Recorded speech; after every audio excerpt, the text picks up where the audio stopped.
And we're going to check your audio since we All right. moved out and in. Totally forgot about that. Just give me a 1, 2, 3. 1, 2, 3. We're sounding good. I was choking over here for a minute. Oh, I didn't want to cough in the middle of oh, you're fine. We're actually rolling on both cameras. All right. So I'm just going to put the headphones on. Whenever you're ready to start, All right, I'm ready. you just go ahead. All right. So now it's time for you to get what you need through Web EOC. You know, part of the reason that we come together as a team is to share resources.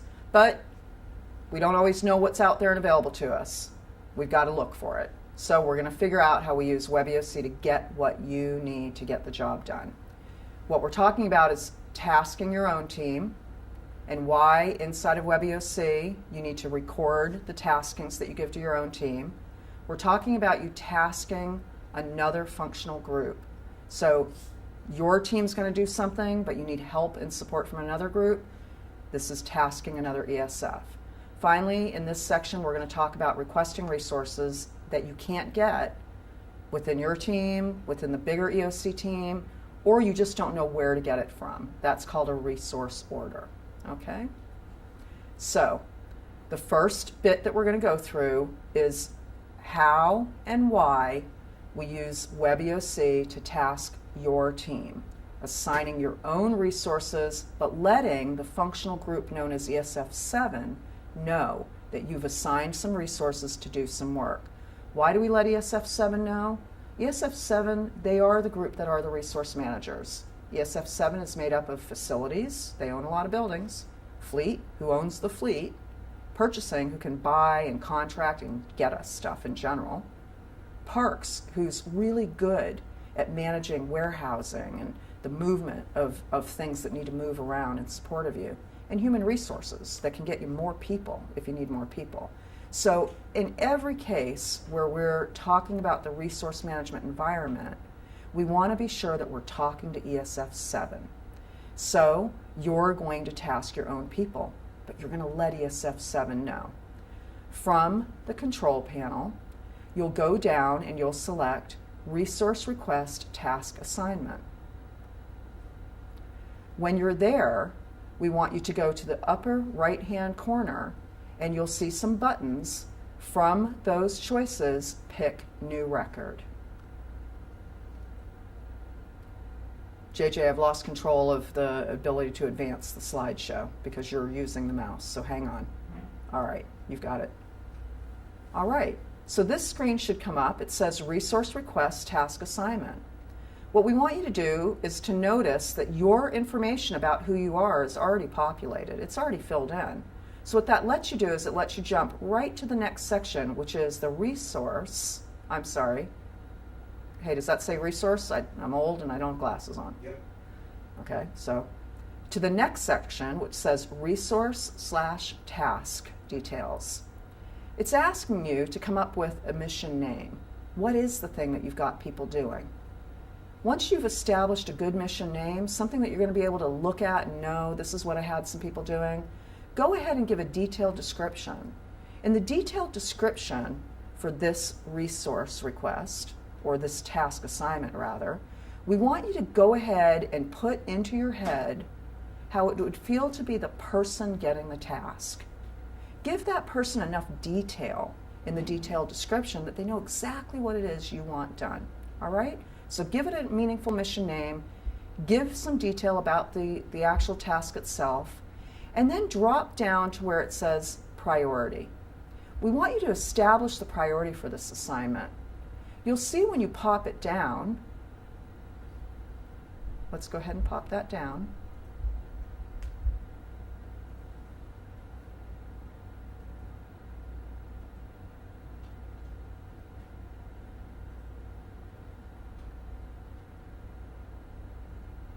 New record. Give it some mission name, JJ, and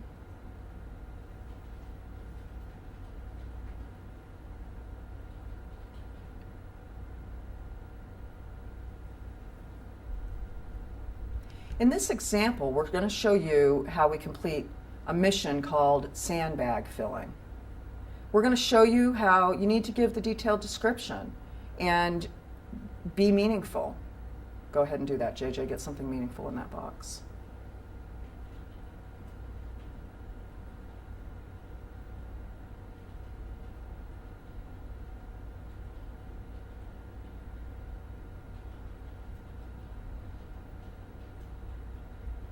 And then I need to do a little quick focus when Yes. you get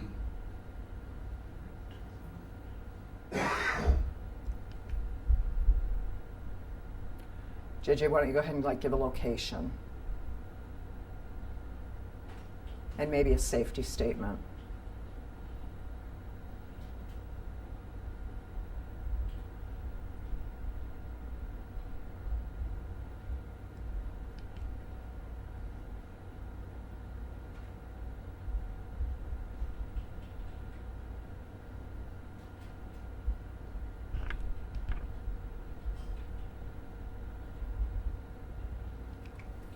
Are you good, Mike?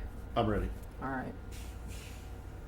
So once you've given it a meaningful mission name and a detailed description, you're going to come down to where it says assignment detail. And for the priority, you're going to establish whether this task needs to be done immediately because of life safety, meaning within 4 hours, whether this crew has about 12 hours to get this job done, 24 hours, 96 hours, or whether or not it can just be gotten to when they can get to it. So go ahead and pick a priority for the task, and you'll notice the date and time are established. When you're done tasking your own team, you would hit save. What happens now is that it's sent as a new request, shown, no, JJ, hold it back there. What happens now is that your entry goes in as a new request to the View All board. Notice that the View All button is dim right now. It's showing you every single task, assignment, and resource request that anyone on the team has made, but it's showing yours at the top. Here it is, the sandbag filling task. It's also showing under the status that you've generated a new request. That might sound odd to you. Why are you requesting to ESF 7 to assign your own team? You'll see in a minute. The View All board is really ESF 7's board. We're now going to show you what happens on the ESF 7 side of things.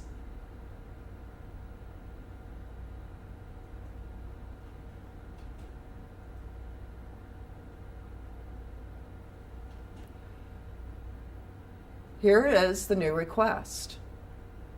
An ESF 7 team member is going to select this record. Once they've selected the record, they're going to go ahead and update the record.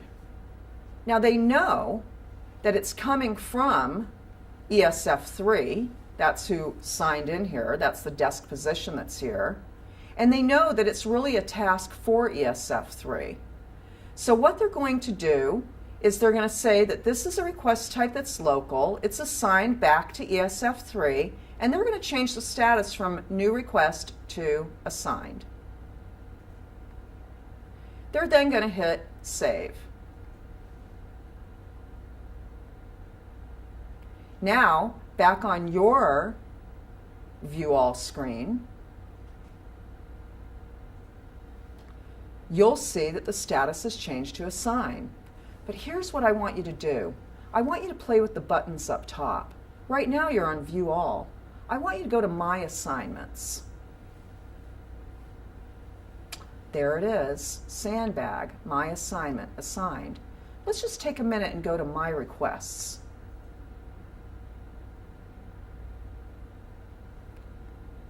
There it is, you requested it. It's assigned. Go back to My Assignments. There it is under My Assignments. It's assigned to you. So what do? Now you select this record.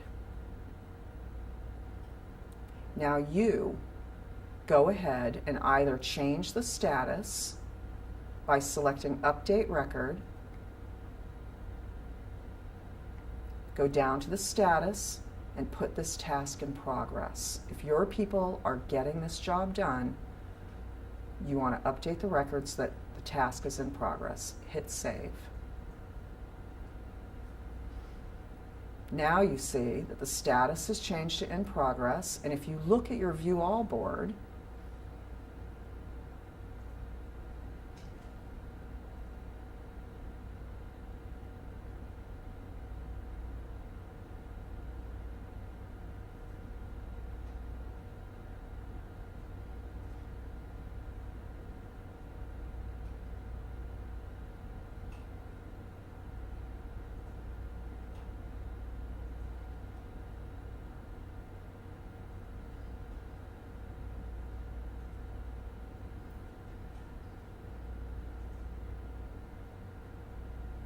you'll see that the status has changed to in progress. You can also view that because it's your assignment under My Assignments. And because it was a request from you to ESF 7 and then sent back to you, it'll also show up under My Requests. In all cases, the task has changed to in progress. We're now going to go back to the PowerPoint presentation.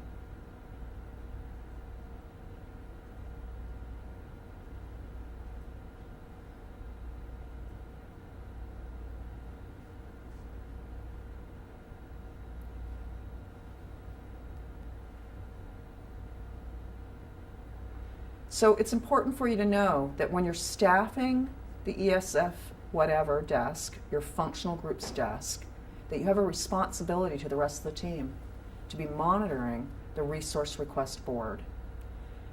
You open the control panel and go ahead and launch the resource request board at all times. One member of your team should be monitoring this at all time. Why?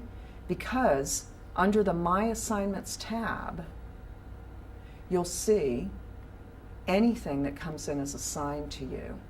You'll see how important this is when we get to the next section, where we talk about asking another functional group to help you, or being asked by another functional group to help them, okay? So, as an EOC team member, at least one person at your desk is monitoring the My Assignments tab of the Resource Request Board at all times.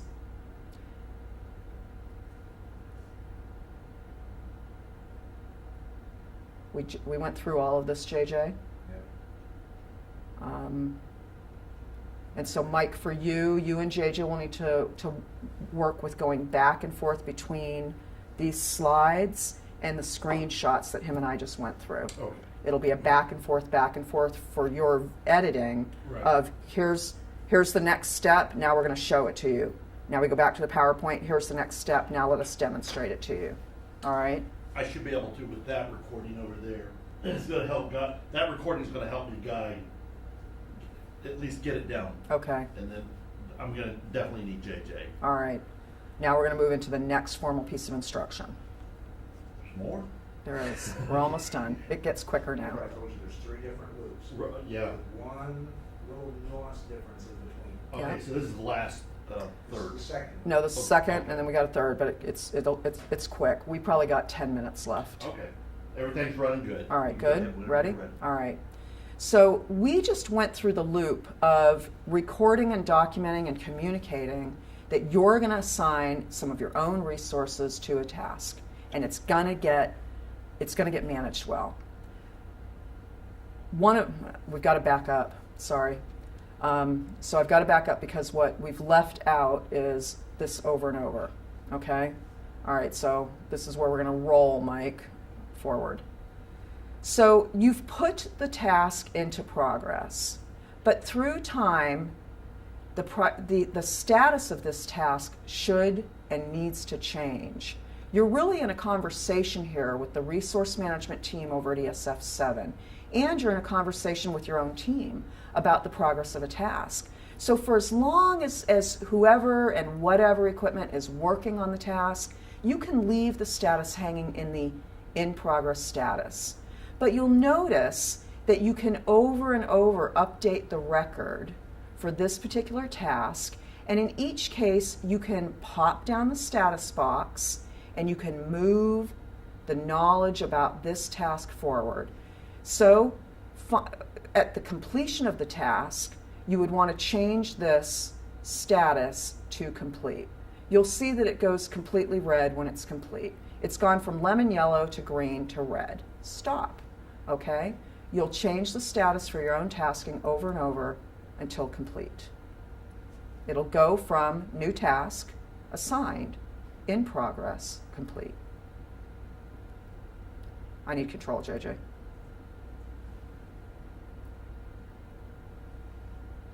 Stop moving the mouse. I can't control it. Something's up. All right. Nope.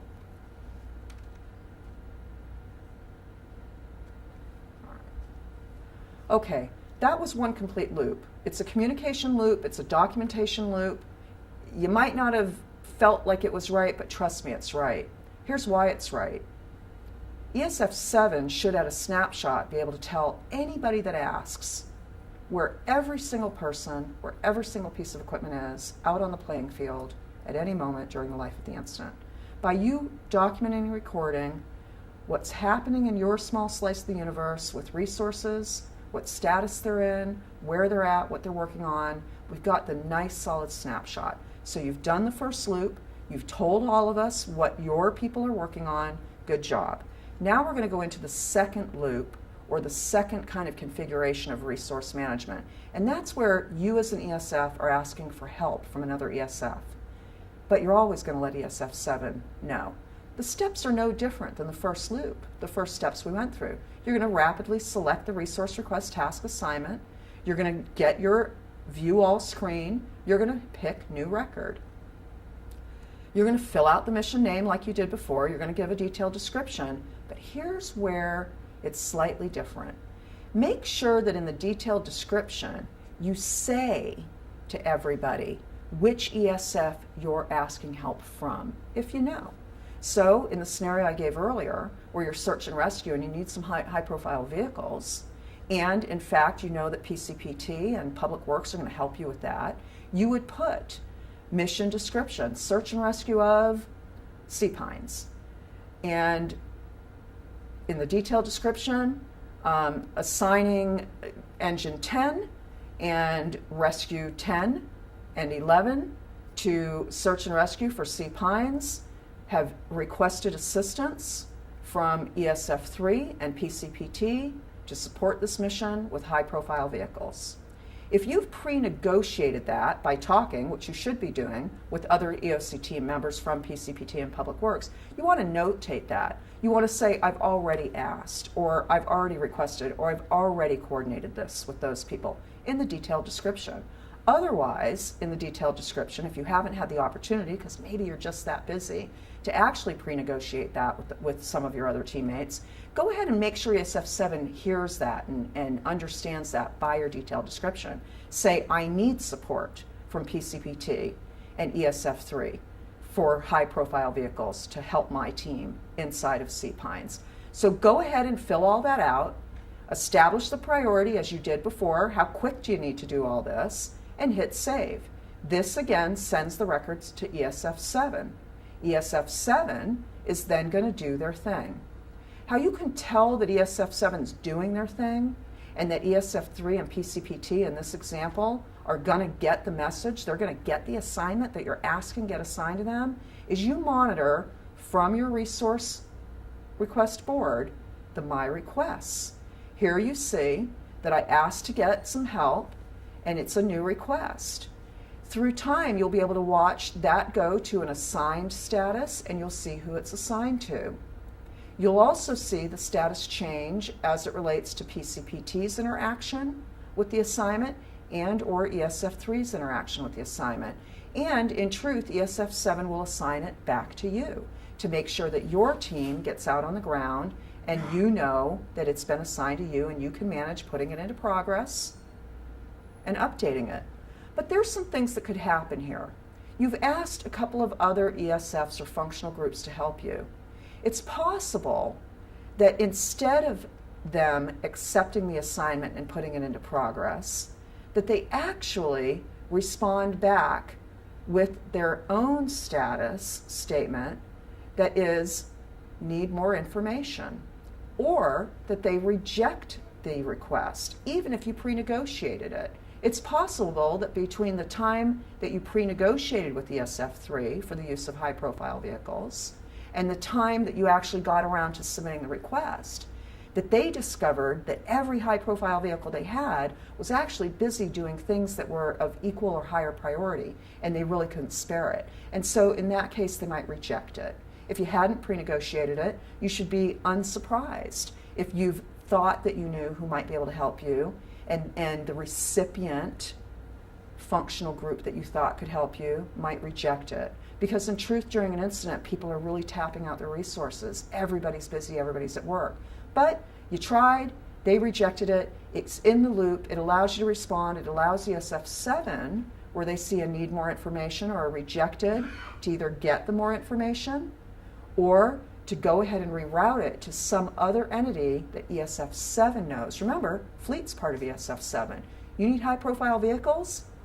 You thought ESF3 and PCPT were the right people to help you? Maybe fleet knows that it's really utilities that can help you. Or maybe they know that the city of Newport Richey has some of that sort of vehicles available and that they can make them rapidly available to you. So this rejection, this need more information, ESF7's your partner. I'm going to remind you that when we're doing resource management, we're in a conversation with each other. You're operational, you need to rely on other operational people, you need to rely on the logisticians, the resource managers, and you're all talking. WebEOC is the conversation. In this portion of WebEOC, the conversation goes, new request, assigned, need more information, rejected, in progress, canceled. I wouldn't want to see that one, but if you get that, you got to go do some discovery on it. And each of you will orchestrate the discussion, the conversation, until the task is brought to completion by one or all of you in the status board. Now we move on to the last way that we use WebEOC to get you the things you need to do your job. So you don't have it on your team, you don't think anybody in the EOC has it, or you don't know that anybody else on the EOC team has it, you just don't know, you don't have the time to figure it out, or you know for a fact that no one here locally has the sort of resource or the numbers of the type of resource that you need, and so you say to ESF7, hey, help us out here, we got to get something done. So much of the process is the same. What we're talking about is asking ESF7 and ESF7 alone to get you something. You go and you select from the control panel resource request task assignment. You go to the new record. You fill out the mission name. You give the detailed description. For the first time ever, you pay attention to this green striped bar that says check this box when requesting a resource. What happens when you check that box is new portions of this screen open up for you to complete. We're going to show you those new portions and what it looks like on your end now.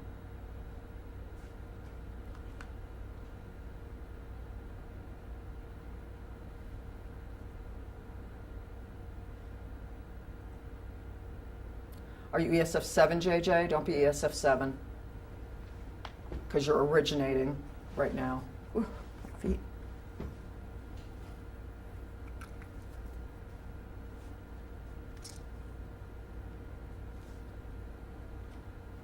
Just go ahead and, yeah. So these are the new fields that open up. You're going to see a new section called Resource Details. You're going to be presented at the top of that with a pop-down. This is the 120 most commonly requested resources all across the United States during disasters. It's a big list. If you're not familiar with the list, you can browse it now. But in truth, you don't have to be familiar with the list. You can kind of hunt and peck through this. There's two good things here. You can scroll to find the resource type that you're looking for, or you can pop open the list and with your finger, you can hit any letter on your keyboard, like F for fuel, and you'll be brought down to the Fs, and you can scroll much quicker that way. Let's say that you can't find anywhere on this list the type of resource that you're looking for. Well, if you go to Other, at the very bottom, it's going to present you with a little box where you can type in, by your own definition, the kind of resource you're looking for. So lots of options here. It's the 120 prescripted, most commonly requested types of resources in disasters, but you can always say other. In this case, we're looking for grills for a barbecue. Not bad. So you go to the unit of measure. Do you want each? And do you want one? Or do you want three? Quantity.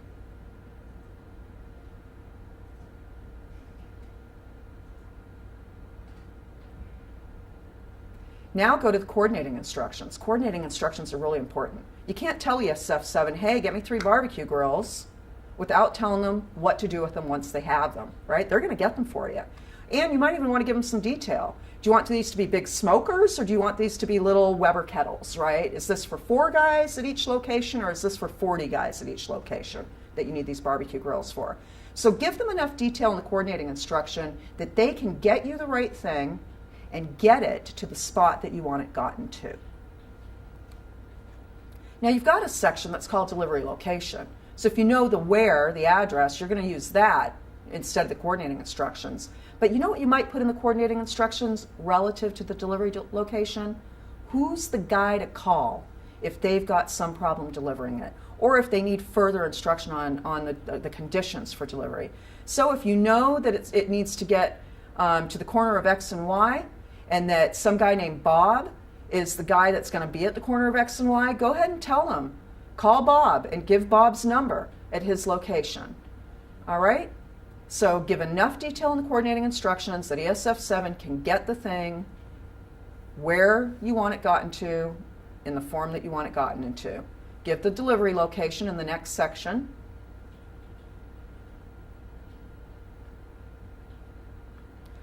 Go ahead and move down to the assignment details and establish a priority.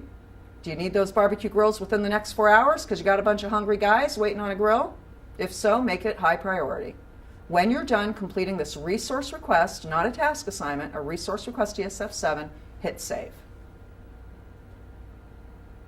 Now we're going to show you what happens on the ESF7 side with a pure resource request. You've told them by checking the box on check this box when requesting a resource that you don't have a clue where to get it. Well, they know where to get it. They know on their end for this new request that they're either going to get it local because they know where to get it local, or they're going to get it from around the Tampa Bay region, or ultimately they may need to go up to Tallahassee and ask the state to get it from somewhere for them, for us, for you. All right? So now we're going to show you the ESF7 side of things. They select your new request for the barbecue grills. They see it. They move down. They pick update records that they can start to manipulate this resource request. And what they now see here in the assignment details is that you want it in 4 hours. And if they think they can get it local, they'll go ahead and assign it to a position. Now, they might assign it to ESF7 themselves because they're going to go buy them over at Walmart, and that's fine. So they assign it to themselves, and they say that it's assigned, and they change it. But we're not going to go ahead and save this record because we want to show you what their other options are. If they can't get it locally, they'll then select mutual aid. If they've called around to Hernando County, Hillsborough County, there's the list. It's Citrus Hardy, Hernando, Manatee, us, Pinellas, Polk, and Sumter. Now, they can only pick one of these counties if one of those counties is open for business in support of our incident. If they are to pick mutual aid and pick one of those counties without having pre-coordinated, the message goes nowhere because those counties don't have their web EOC open, ready, and waiting to receive resource requests. So in this case, we're not going to pick a county because you're in training and those counties don't have anything to offer you in training. But if they were up and running, they'd be there for us. You can bet it, and we'd be there for them. So let's say that ESF7 can't find the resource local. They either just can't get it from any of the surrounding counties or none of the other counties are open for business to support us, and they know this has to go to Tallahassee. We need help from the big guns. They pick state. A new box opens up that says EMC tracking number. EMC is EM Constellation. It's the state of Florida's resource ordering system. What happens inside of ESF7 right now is they've got to take a break from web EOC. they've got to go either to another computer or to another portion, another application on their computer called EM Constellation. They've got to open it up. They've got to generate a resource request into EM Constellation, a mission that goes up to Tallahassee. And once it goes to Tallahassee, Tallahassee will assign a tracking number. Once that number comes back, ESF7 will come back to this record and they'll input the tracking number. This links WebEOC and EM Constellation, at least if not physically links it in the electronic universe, it links it intellectually. It links the two systems so that we can go back and forth and check on the status and the progress of getting that resource here into Pasco County. So it's this simple. They've assigned it to the state of Florida. There's a tracking number. It's in EM Constellation. They know it. You can see it. You can see the details. We're going to save this so you can see how the detail looks on your end. So if we now look at your resource management board,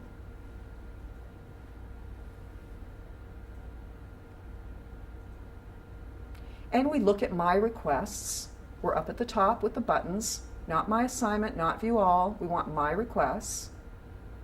What we see is the grills that we asked for have been assigned to the Florida State Emergency Operations Center. The request type is a state request. The priority is still high priority. We want those suckers within 4 hours. There's a date time stamp. It's been assigned. So maybe you're thinking, we can't get anything from Tallahassee in 4 hours. They just got that order. They got to go buy the grills. They got to get them in a truck. They've got to, oh, no. The state of Florida is able to get us stuff with a phone call to Super Walmart right here in Pasco County, or a phone call to Super Walmart in Tampa. They're able to get us the grills because Werner Boyce, the park over on our coast by Gulf Harbors, which is a state-owned facility, happens to have some grills. Or Swift Mud over in Brooksville happens to have some grills. Or the Florida Highway Patrol right here in Pasco County happens to have some grills. They can round up resources from their end in Tallahassee that are very close to us and get them moving towards us very easily. They might have changed the priority, or they might have given us some feedback that said, we're trying to get it to you within 4 hours, but we can't guarantee it. Well, in the case of grills, that might be all right. In the case of some other stuff, we'd have to tighten up our conversation. ESF7 can really help us with that. We got to get on the phone with Tallahassee and say, we really need this stuff within 4 hours. Scramble hard and get it for us. So this, in general, is the 3 loops for us to paint the picture of our resource management environment. You're assigning your own stuff, you're asking for help within the EOC team, or you're just saying, Uncle, I need help, get the stuff, get it from wherever you can get it, ESF7. Resource management at its finest, using WebEOC. Back to the presentation, JJ.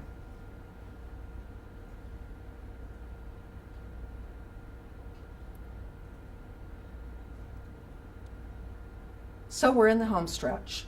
What do you need to know in order to maintain situational awareness in WebEOC? So far, you've learned how to get into the system, how to be aware of and participate in the battle rhythm, how to use the control panel to get to every other thing that you want to. You haven't learned everything that's in the control panel, but you've certainly learned how to maintain an activity log, how to make a certain activity a significant event so everybody else can see it. You've learned how to help manage the resource environment, help to document, communicate it, and get things moving. Now you're learning how to maintain your own personal situational awareness by pulling information out of the system. So here we're going to look at published reports, some of which are flash reports, some of which are instant action plans, which are the plan of the day, some of which are the one-time-a-day situation reports that we share with a lot of people inside and outside of the team, and by reviewing press releases. And then we'll take a quick look at the boards that are available to us in WebEOC. So from the control panel, you would select Published Reports. A new screen opens up that shows you your choices: flash reports that are published, IAPs that are published, sit reps which are published, and press releases which are published. If you want to view one of those, you simply click on the hyperlink. This will open up and you'll see the title, and if there's a bunch of these, a bunch of press releases, you'll see a bunch of titles with a date and time stamp. If you want to open and review one of them, you go to the paperclip. You click it, it opens up. In almost every case, and it should be in every case, what will be opening up is an Adobe PDF. You can't edit it. That's purposeful because the author doesn't want you to edit it. But you can certainly read it, you can save it, you can print it to a printer if you're connected to a printer, or you can email it. So go ahead, grab some of the published reports, take a look at them, see what's in there, check out what you could read, what you could review, what you could share with other people on your part of the team or in your part of the universe in order to maintain situational awareness. Now the information boards. From the control panel, users can view various boards. Under this section that's titled Menus, you can go down and click the hyperlink for Region 4 Fusion boards, and you'll have this screen pop up. You can tell it's this screen because it says Boards Tampa Bay. Currently, in December of 2015, the shared boards across the region are the Disaster Recovery Center locations, any points of distribution that might be up and running, any significant events that have aggregated across the region. Our significant events can aggregate with their significant events, and we can see what's the biggest and hottest things going on everywhere. And you can look at the region-wide view of shelters. I mentioned that earlier. Or from the control panel, you could have selected Status Boards View All. Those are the Pasco-specific boards, and they're shown here. It comes up just under Boards. Currently, in December of 2015, we have a Damage Assessment Board. We have a Debris Management Sites Board. We have a Hospital Boards. It's a bit of a misnomer because it's really medical facilities. It includes nursing homes, ALFs, durable medical equipment supply places, and pharmacies underneath that hospital board. It's medical facilities.